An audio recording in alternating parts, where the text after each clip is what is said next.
Thanks for watching Four Color Commentary. I'm Mark Allen, and I'm here with part 2 of my New Mutants retrospective, and we have here issue number 1 of the New Mutants Volume 1. Now, I've long believed, by the way, this is a 1983 publication.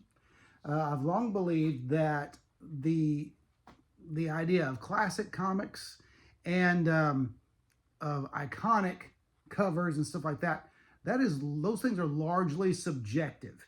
There are some that would have to be considered classic and iconic, but some will be very subjective. This, to me, is one of those iconic covers.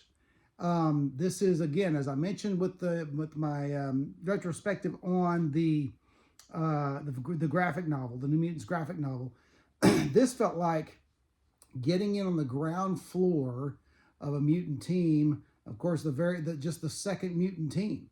Okay, so after the X-Men, it felt like new beginnings. It felt like a new Genesis, if you will. And so, to me, this qualifies as an iconic cover.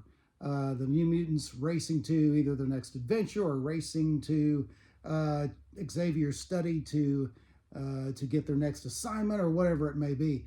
But in here you have, of course, they begin to gel as a team, or begin to at least start the process of gelling as a team and a family, because of course mutants under Xavier's roof are always ended up being a family, and they start kind of becoming that.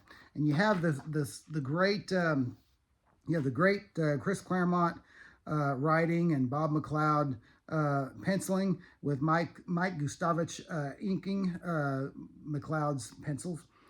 You have great characterization by Chris Claremont. And so you also have we get a look for the first time into, well, not the first time, but we get another look into Shan's past. And it's brought out by an accidental demonstration of Danny Moonstar's power to draw out a person's, fondest dream or worst nightmare.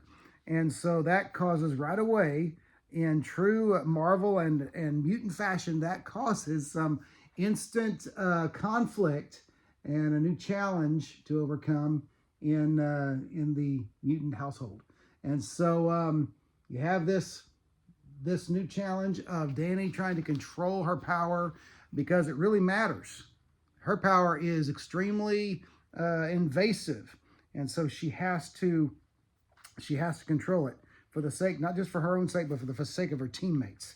And during this time, this is a story where the X-Men were missing and presumed dead. I don't think that's the first time that ever happened. But you have them donning their costumes for the first time. You also have an interesting kind of personality moment. I think it's in here. Maybe that was in the graphic. I think that was in the graphic novel, and I missed. No, here it is. Okay.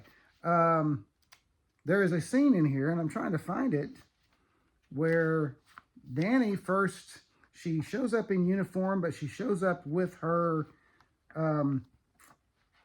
with a belt that is part of her native, her native background, turquoise belt.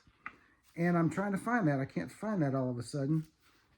That may have happened in the graphic novel, because I'm not finding it in here. Anyway, it's a great character moment where she's becoming, she's going to be an X-Men. She's going to, as much as she can, submit to Charles Xavier's leadership, but she's going to still be an individual. I wish I could find that. There's panels in here of her having a regular X-Men belt and her turquoise belt, which is strange.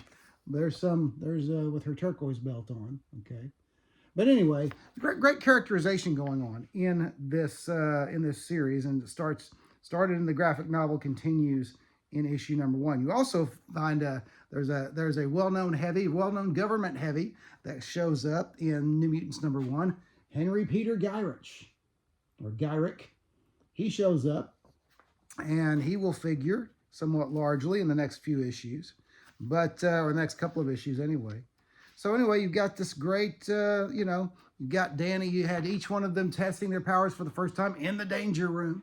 And that's just a classic piece of X-Men, lore. And then you have Danny toward the end who was scared to death of the room, and she's testing herself by herself. Not a good idea to run the danger room by yourself. No one around. I once bench pressed, maxed on bench press by myself back in the day, 20 years ago, close to, and almost got myself into a lot of trouble. But then it ends, of course, on a cliffhanger, and her in the danger room. And of course, we know that the danger room is made up of holograms as well as solid objects to provide a threat for training. And those levels can be sets from low level to high level. And she's trapped there in the danger room until next issue. So anyway, great cliffhanger, great issue, great kickoff to the series. Okay, and again, there's that iconic cover. I love the purple background on this as well. But anyway, just great Bob McLeod cover, great Chris Claremont characterization.